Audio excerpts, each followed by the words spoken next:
Hello guys, welcome to my YouTube channel.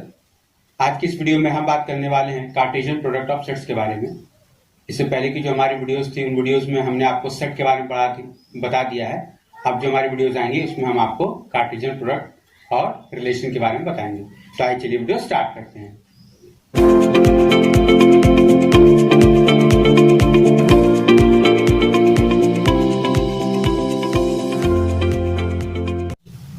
तो देखिए, Cartesian product का इंपॉर्टेंस क्या है, वो ये है कि जब भी हम फंक्शन की बात करते हैं तो आपको पता है कि function is a special type of relation, ठीक है। और रिलेशन क्या होता है बेसिकली कि हम कोई भी अगर दो सेट्स ले लेते हैं जिनमें कि कुछ नंबर ऑफ एलिमेंट्स होते हैं, तो जब भी हम एक सेट से कोई एलिमेंट लेते हैं और उसकी इमेज निकालते हैं दूसरे में, तो ही हम क्या बोलते हैं कि हम क्या कर रहे हैं कि बेसिकली एक रिलेशन ढूंढ रहे हैं सेट ए से सेट बी में।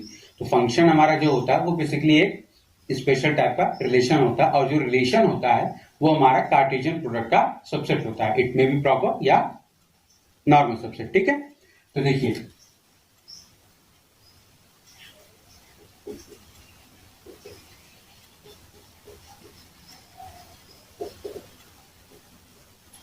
होता क्या है कि मान लीजिए हमारे पास कोई एक सेट ए है and B are finite set,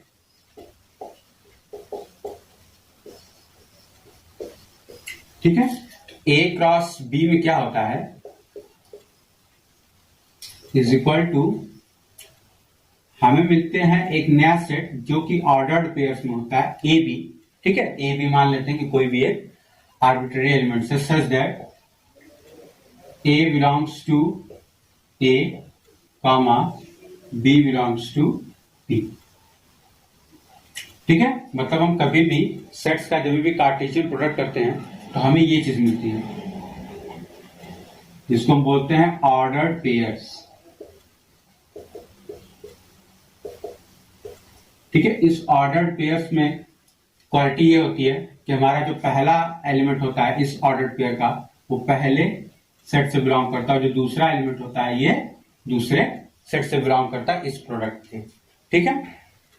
अब हमारा ये तो हो गया ऑर्डर्ड पेयर्स। अब दो ऑर्डर्ड पेयर्स को अगर हमें इक्वल दिखाना हो, ठीक है, तो हमें बताना हो कि दो ऑर्डर्ड पेयर्स इक्वल होते हैं तो कब होते हैं। तो मान लीजिए कि हमारे पास अगर if A B is equal to C comma D, if and only if A is equal to C and B is equal to D. मतलब कि अगर कोई भी दो ऑर्डर्ड पेयर्स आपस में बराबर हैं तो उनके ईच एलिमेंट्स जो होंगे, करस्पॉन्डिंग एलिमेंट्स जो होंगे वो आपस में बराबर होंगे। जैसे कि इस ऑर्डर्ड पेयर का फर्स्ट एलिमेंट इस ऑर्डर्ड पेयर के फर्स्ट एलिमेंट के बराबर होगा, इस ऑर्डर्ड पेयर का सेकंड एलिमेंट इस ऑर्डर्ड पेयर के सेकंड एलिमेंट के बराबर होगा, ठीक है। अब इसका जो रिप्रेजेंटेशन होता है जनरली, तो देखिए हम जब भी कार्टेशियन प्लेन की बात करते हैं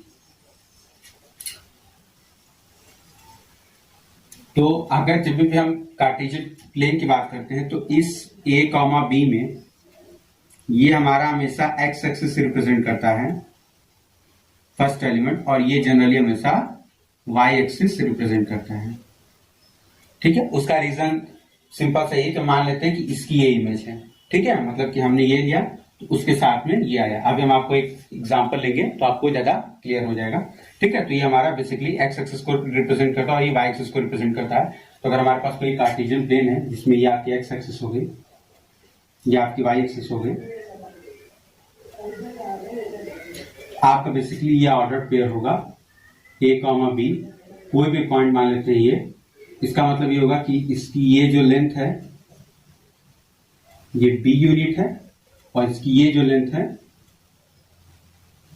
ये ए यूनिट है, ठीक है। इस पॉइंट पी का ये मतलब होता है इसका कि कोऑर्डिनेट कर लें ए कॉमा बी है, उसका मतलब होता है कि उसकी हाइट बी और विड्थ ए है, ठीक है। तो अब हम एक एग्जांपल देख लेते हैं कि हम सेट का कार्टेशियन प्रोडक्ट करते कैसे हैं और कैसे हम रिलेशन को उसका सबसेट लेते हैं, ठीक है।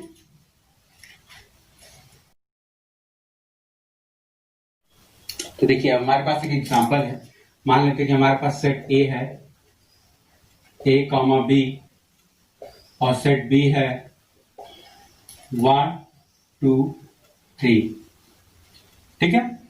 अब देखिए हमें जब भी कार्टेशियन प्रोडक्ट निकालना होता है ए क्रॉस बी, तो चूंकि अभी हम सिंपली प्रोडक्ट निकाल रहे हैं, हम न रिलेशन की बात कर रहे हैं नहीं हम फंक्शन की बात कर रहे हैं, तो हम सिंपली क्या करते हैं, इस ए के साथ इस वन का पेयर बनाएंगे, ए कॉमा वन, इस ए के साथ इस टू का पेयर बनाएंगे, ए कॉमा टू, इसी तरीके से ए का थ्री के साथ।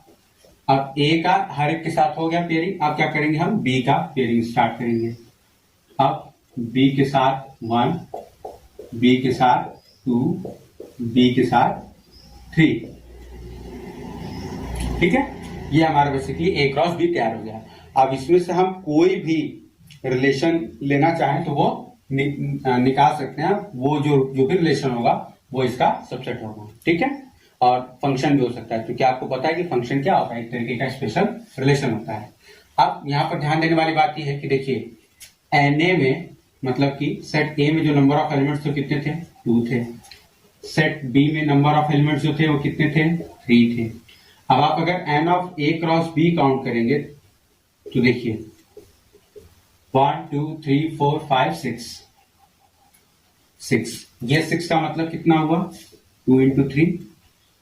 इसका मतलब ये होगा कि अगर हम एन ए और एन बी को आपस में मल्टीप्लाई करें तो हमें N of A cross B मिल जाएगा, ठीक है।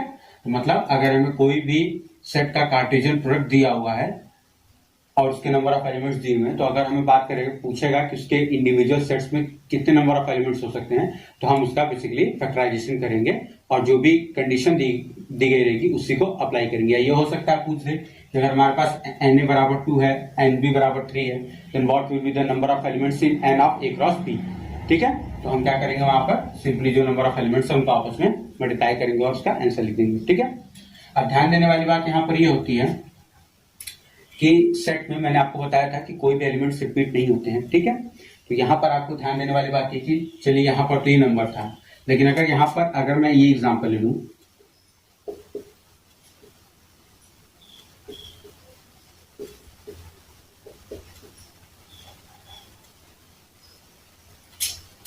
अब अगर मैं ए क्रॉस बी करूं,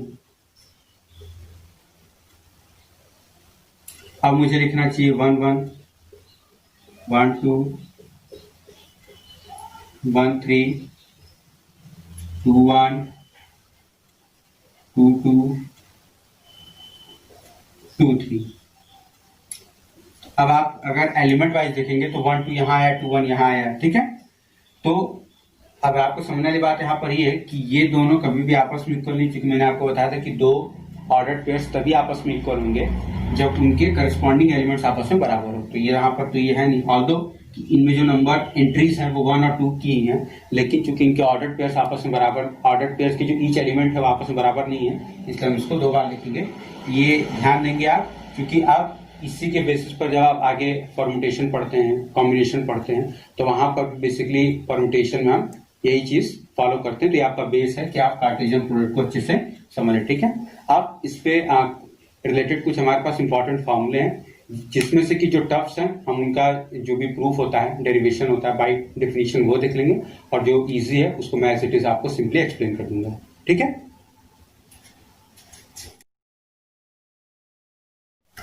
तो आप देखिए, सबसे पहला हमारे पास थ्योरम है कार्टेशियन प्रोडक्ट में, जो कि बेसिक है, लेकिन मैं आपको इसका एक प्रूफ बता देता हूं, क्योंकि मैंने आपको ऑलरेडी बताया हुआ था कि कभी भी हमें सेट को या प्रोडक्ट ऑफ सबसेट्स को आपस में बराबर दिखाना होता है तो हम क्या करते हैं, एक को दूसरे का सबसेट प्रूफ करते हैं, देन दूसरे वाले को पहले का प्रूफ कर देते हैं सबसेट, और वो आपस में बराबर रहते हैं, ठीक है। तो हमारे पास पहला थ्योरम ये दिया हुआ है कि ए क्रॉस ब्रैकेट में B union C is equal to A cross B union A cross C. अब यहाँ पर अगर यूनियन की जगह पे इंटरसेक्शन रहेगा तो भी यही रूल फॉलो होगा, और अगर यहाँ पर यूनियन है तो भी ये रूल फॉलो होगा, ठीक है। और सिंपली एक चीज आप समझ जाइए कि सेट के केस में मैंने आपको बताया था कि जब भी हम यूनियन या कोई भी चीज अप्लाई करते हैं तो जनरली वो क्या होता है कि अलजेब्रिक एक्सप्रेशन की तरह ही ओपन होता है, ठीक है। तो सिंपली यहाँ पर यही है, ए के साथ क्रॉस किया बी, फिर बीच में यूनियन है तो यूनियन लगा दिया, ए के साथ क्रॉस किया सी, तो यहाँ पर ये हो गया, ठीक है। लेकिन हम इसको बाय डेफिनेशन देख लेते हैं कि ये चीज कैसे होती है।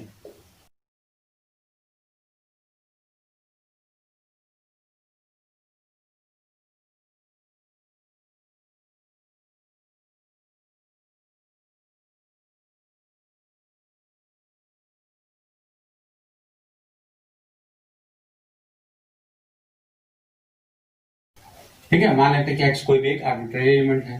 तो फॉर ऑल, अब देखिए ध्यान यहाँ पर ये देंगे कि x जो एलिमेंट होगा ये ऑर्डर्ड पेयर्स में होगा। ठीक है, ऐसा नहीं कि हम एक सेट ले लेंगे, हम जो भी एलिमेंट लेंगे x वो यहाँ पर अब ऑर्डर्ड पेयर्स में आएगा, क्योंकि हम यहाँ पर प्रोडक्ट की बात कर रहे हैं। तो हम यहाँ पे हो जाएगा कि a, b, मतलब for all a, b belongs to a cross b union c। ठीक है, x को हम एक ऑर्डर्ड पेयर की तरह ट्रीट कर रहे हैं, यहाँ पर ये ध्यान देंगे। तो यहाँ पर बेसिकली ये, तो अब ये a, b जो है वो बिलोंग कर रहा है किसमें, a cross b union c में। तो हमने आपको बताया था कि कोई भी ऑर्डर्ड पेयर जब सेट्स के क्रॉस प्रोडक्ट में बिलोंग करते हैं तो उसका मतलब उसका फर्स्ट एलिमेंट क्रॉस प्रोडक्ट के फर्स्ट सेट के बराबर होता है और दूसरा एलिमेंट दूसरे के। तो मतलब this implies that a belongs to a and b belongs to b union c। ठीक है, ये बिलोंग करेगा।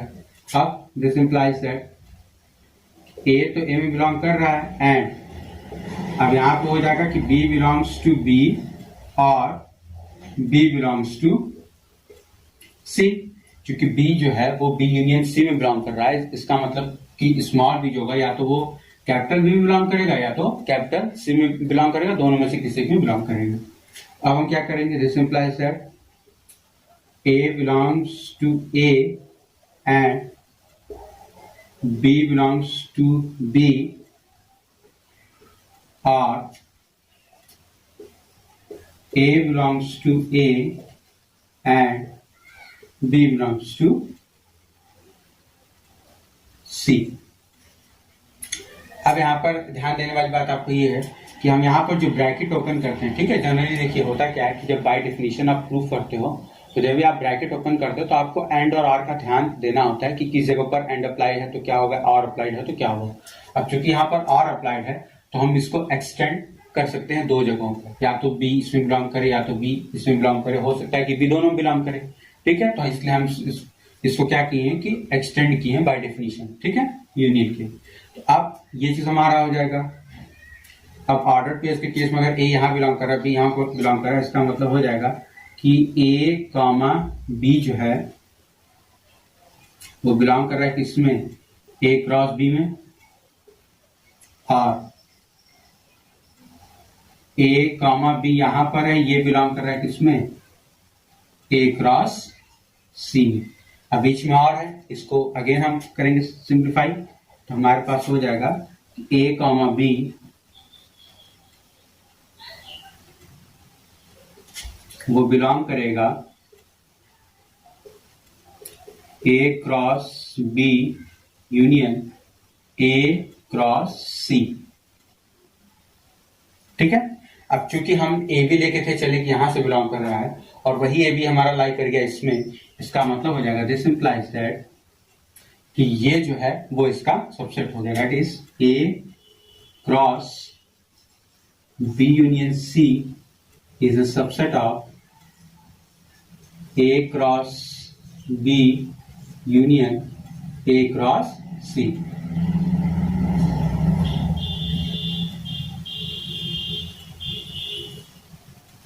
अब ये तो हो गया। अब हम क्या करेंगे, similarly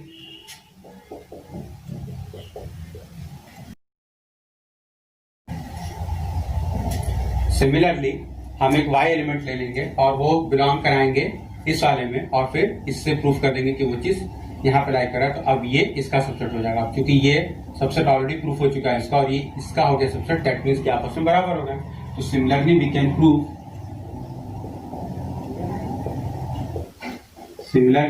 can prove A cross B union A cross C is a subset of A cross B union C।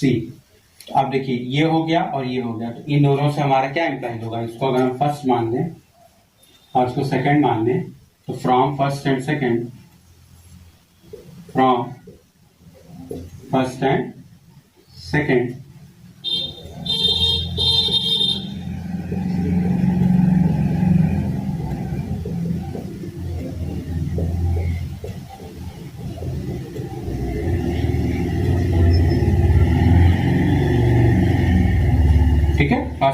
Second imply करेगा कि ये हमारा आपस में बराबर होंगे।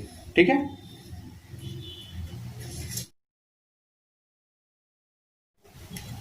तो देखिए अब हम बात कर लेते हैं थ्योरम 2 के बारे में, जो कि बोल रहा है कि इफ हमारा जो है वो ए क्रॉस ब्रैकेट में बी माइनस सी है वो बराबर होगा किसके, ए क्रॉस बी माइनस ए क्रॉस सी के। ठीक है, तो सिंपली जैसा आपने यूनियन किया था वही सेम चीज आपको यहाँ पर भी करनी है, और जैसा प्रूफ हमने यूनियन वाले के लिए किया था यही सेम चीज आपको प्रूफ यहाँ पर भी करना होगा। ठीक है, और आप अगर आप ऐसे नॉर्मली देखें तो आपको सिंपली क्या करना है, ए क्रॉस बी, बीच में माइनस का साइन है तो माइनस का साइन ए क्रॉस सी।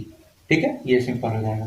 अब उसके बाद अगला बोल रहा है कि अगर हमारे पास ए क्रॉस बी और बी क्रॉस ए आपस में बराबर है तो ये इंप्लाई करेगा कि ए और बी आपस में बराबर है, या ए और बी अगर आपस में बराबर है तो ये इंप्लाई करेगा कि ए क्रॉस बी और बी क्रॉस ए आपस में बराबर का मतलब कि सिंपली कह रहा है कि अगर ये कम्यूटेटिविटी होल्ड कर रहा है तो ये तभी हो सकता है कि जब किसी सेट का उसी सेट से क्रॉस प्रोडक्ट किया जा रहा हो। ठीक है, मतलब सिंपल सी बात है कि दो इक्वल सेट्स का क्रॉस प्रोडक्ट किया जाएगा तभी क्या होगा कि उनके ऑर्डरिंग का फर्क नहीं पड़ेगा, मतलब ए क्रॉस बी और बी क्रॉस ए आपस में बराबर रहेगा। ठीक है, तो ये तो सिंपल है। थ्योरम 4 जो है हमारा वो थोड़ा सा टफ है, ये हम देख लेते हैं। कह रहा है कि if A is a subset of B then A cross A is a subset of A cross B intersection B cross A. ठीक है, ये देख लेते हैं। तो देखिए सबसे पहले इसके सोल्यूशन हम करेंगे क्या, कह रहा है if A is a subset of B, तो आपको सबसे पहले चीज ध्यान रखनी होगी, for all x belongs to A, this implies that x belongs to B। पहली चीज कि हम कोई भी x लेंगे जो कि A में बिलोंग कर रहा है तो वो B में बिलोंग करेगा ही करेगा, क्योंकि A जो है वो B का सबसेट है। अब हम एक ऑर्डर पेयर ले लेते हैं, let A, B belongs to A cross A। ठीक है, एक हम ले लेते हैं, इसका मतलब क्या हो जाएगा, दिस इंप्लाइज दैट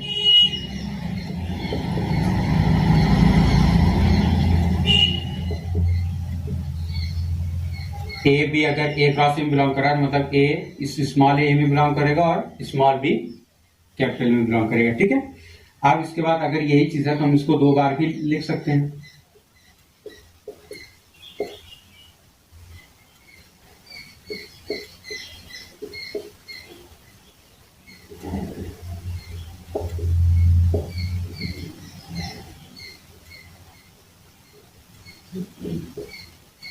अब चूंकि देखिए बी आपका ए में बिलोंग कर रहा है और अभी हमने बताया कि हर वो एक्स जो कि ए में बिलोंग करेगा वो बी में भी बिलोंग करेगा, तो हम क्या करेंगे,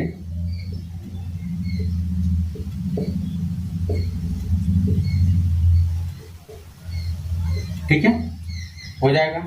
एंड अब देखिए हम जो भी चीजें सेट कर रहे हैं वो इस हिसाब से कर रहे हैं क्योंकि हमें जो प्रूफ करना है उसमें हमारा जो ऑर्डर पेयर्स है उसमें ए क्रॉस बी एक जगह बी क्रॉस ए है और बीच में इंटरसेक्शन का साइन है।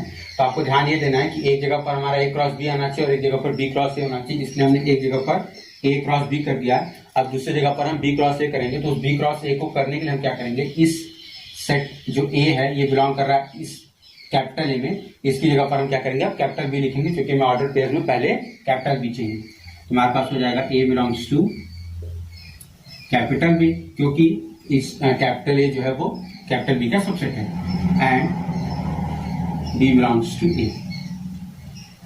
अब ये बिलोंग कर रहा है, इसका मतलब हमारे पास क्या हो जाएगा कि A comma B belongs to A cross B and A comma B belongs to B cross A. ठीक है, अब बोल रहा है कि एक जगह बोल रहा है कि A B A cross B belong कर रहा है और एक जगह बोल रहा है कि ए बी हमारा बी क्रॉस ए में बिलोंग कर रहा है। बीच में एंड लगा हुआ है और तो लगा हुआ नहीं है, क्योंकि एंड लगा हुआ है इसका मतलब ये हुआ कि वो दोनों साइमल्टेनियसली बिलोंग करेंगे, इसका मतलब कि दोनों कॉमन होंगे। ठीक है, तो इसका मतलब दिस इंप्लाइज दैट कि A comma B belongs to A cross B intersection B cross A.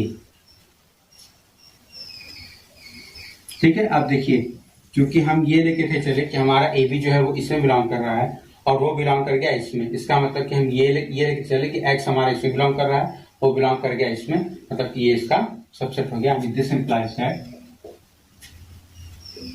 A cross A is a subset of A cross B intersection B cross A। ठीक है,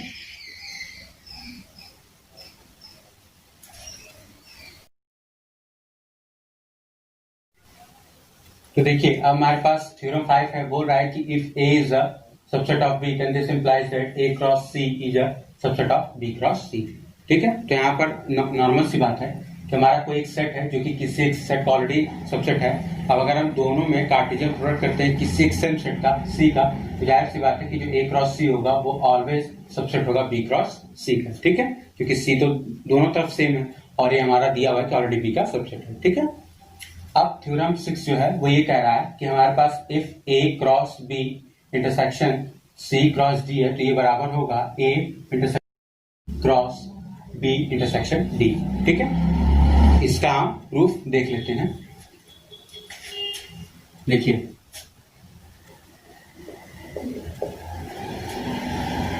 हम कोई भी एक x ले लेते हैं और अगेन मैं आपको बता दूं कि मैं x क्या ले रहा हूं, एक ऑर्डर पे ले रहा हूं। ठीक है, तो let x be an arbitrary element.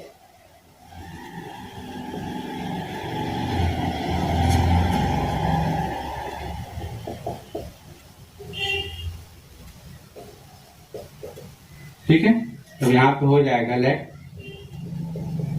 a comma b जो है वो बिलोंग कर रहा है A cross B intersection C cross D। ठीक है, इसे बिलोंग कर रहा है।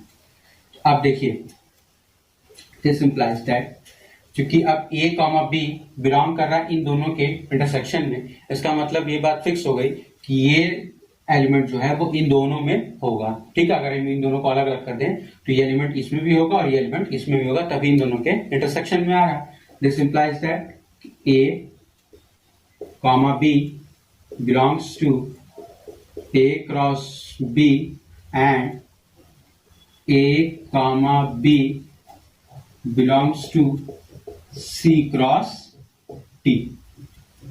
ठीक है, अब चूंकि ये इसमें बिलोंग कर रहा है ऑर्डर्ड पेयर्स के अकॉर्डिंग, तो इसका मतलब हम ये लिख सकते हैं कि A belongs to A and B belongs to B and A belongs to C and B belongs to D।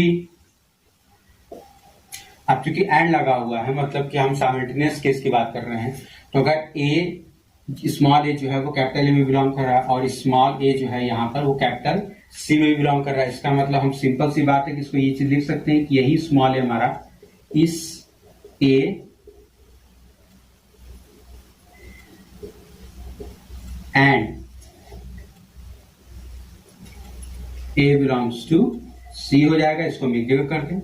And यही जो हमारा बी है ये बिलोंग कर रहा है इस बी में, कैपिटल बी में, और ये बी जो हमारा वो डी में बिलोंग कर रहा है। इसका मतलब दोनों केस में यहां पर भी चूंकि एंड लगा हुआ है तो इसलिए साइमल्टेनियसली एक साथ बिलोंग कर रहा है। तो B belongs to B capital B and B belongs to D.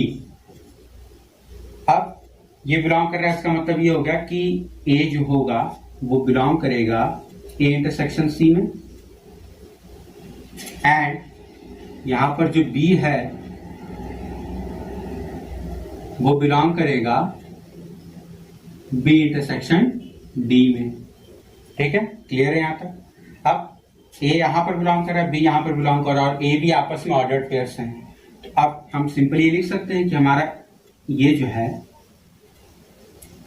A comma B ये बिलोंग करेगा किसमें, A intersection C cross B intersection D, ये इसमें बिलोंग करेगा। ठीक है, आप देखिए लेके थे चले हम कि ये चीज यहां बिलोंग कर रहा है, वो कहां बिलोंग कर गया, इसमें। इसका मतलब क्या हो गया,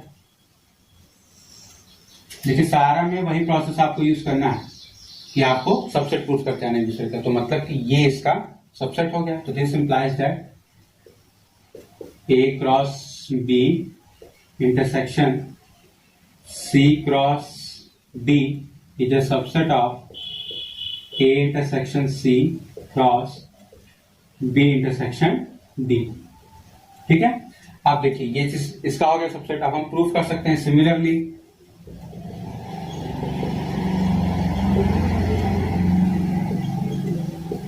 A intersection C cross B intersection D is a subset of A cross B intersection C cross D। अब चूंकि दोनों आपस में एक दूसरे के सबसेट हो गए, दिस इंप्लाइज दैट कि A क्रॉस B इंटरसेक्शन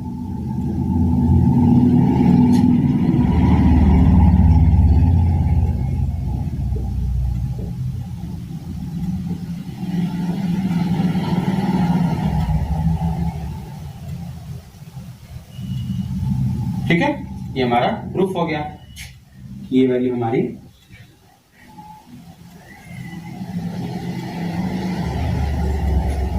ठीक है।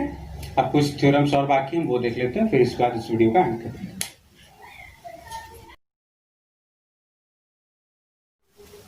देखिए जो भी टॉपिक्स मैं यहाँ पर पढ़ाता हूँ उसके अगर नोट्स आपको चाहिए कि मतलब कि आपको वीडियो तो आप देख ले रहे हो, लेकिन अगर आपको उसका नोट्स चाहिए ऑनलाइन में तो आप जो हमारा टेलीग्राम का ग्रुप है उसको ज्वाइन कर लीजिए। वहां पर मैं अब ट्राई कर रहा हूँ कि जितने भी चैप्टर्स मैं आपको यहाँ पढ़ा रहा हूँ उन सभी का मैं आपको पीडीएफ वहां पर नोट्स के रूप में दे दे रहा हूँ, और कोशिश से वहां पर यही रहेगी कि आपको जितने भी नोट्स हैं वो जल्दी से जल्दी दे दिए जाए, क्योंकि टॉपिक्स जो यहाँ पर हो रहे हैं कवर वो आपको हो सकता है कि एग्जामिनेशन डेट जाने तक हो जाए, क्योंकि आपको पता होगा कि मैं 11th और 12th दोनों लेकर के हूँ चल रहा कि आपका पूरा कोर्स कवर अप हो जाए, तो इस वजह से हो सकता है कि थोड़ा सा डिले हो। लेकिन अगर आप कॉम्पिटिटिव एग्जाम की तैयारी कर रहे हैं तो मैंने ऑलरेडी लास्ट ईयर जो कि हमारा प्लेलिस्ट है क्रैश कोर्स का, वो मैंने ऑलरेडी आपको दिया हुआ है, आप वहां से जाकर के देख सकते हैं। वहां पर मैंने 11th 12th के हर एक टॉपिक्स पर बात की है, इंपॉर्टेंट क्वेश्चंस फॉर्मूले वो सारा कुछ मैंने डिस्कस किया हुआ जो कि आपके कॉम्पिटिटिव एग्जाम में हेल्पफुल होने वाला है, क्योंकि लास्ट ईयर बहुत ज्यादा बच्चों का हेल्पफुल हुआ था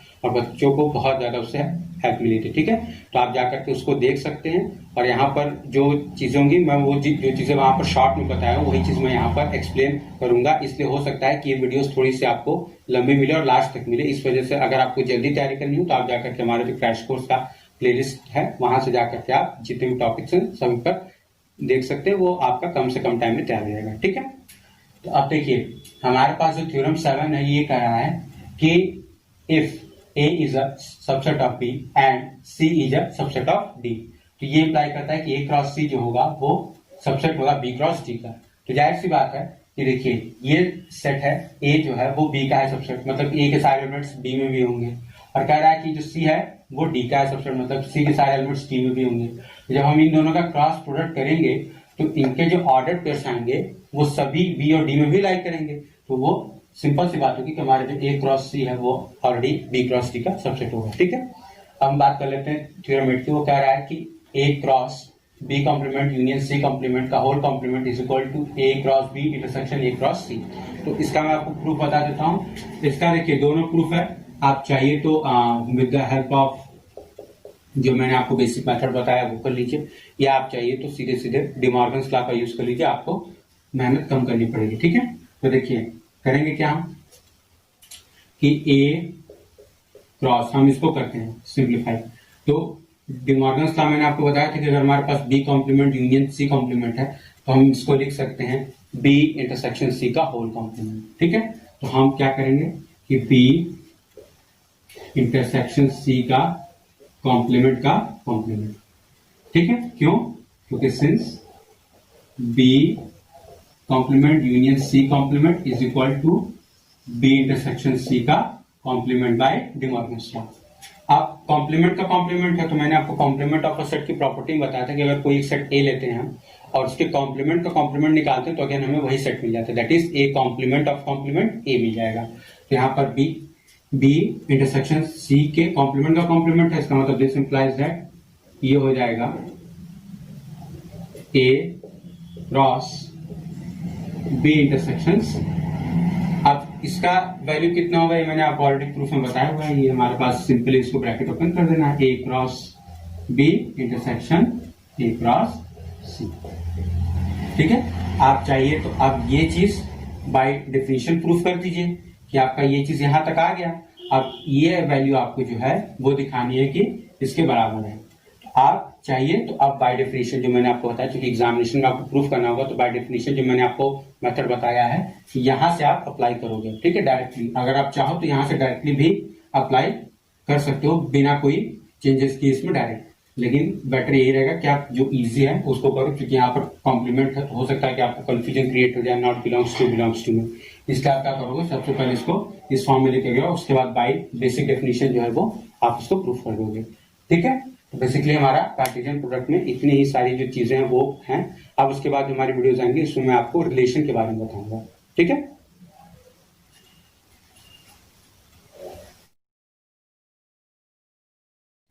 तो देखिए आज की वीडियो में इतना ही। आज की वीडियो में बेसिकली हमने कार्टेशियन प्रोडक्ट ऑफ सेट्स के बारे में देखा और उनपे बेस्ड जो भी इंपॉर्टेंट थ्योरम्स है वो सब मैंने आपको बताया, और जो थोड़े से टफ पड़ते हैं उनका मैंने आपको प्रूफ भी बताया। ठीक है, अगर आपको वीडियो अच्छी लगी हो तो प्लीज वीडियो को लाइक करिए, शेयर करिए और मेरे चैनल को सब्सक्राइब कर लीजिए। साथ ही साथ बेल आइकन भी प्रेस कर दीजिएगा ताकि हमारे चैनल पर आने वाली वीडियोस की नोटिफिकेशन आपको मिल जाए। तो मिलते हैं नेक्स्ट वीडियो में, तब तक के लिए थैंक यू।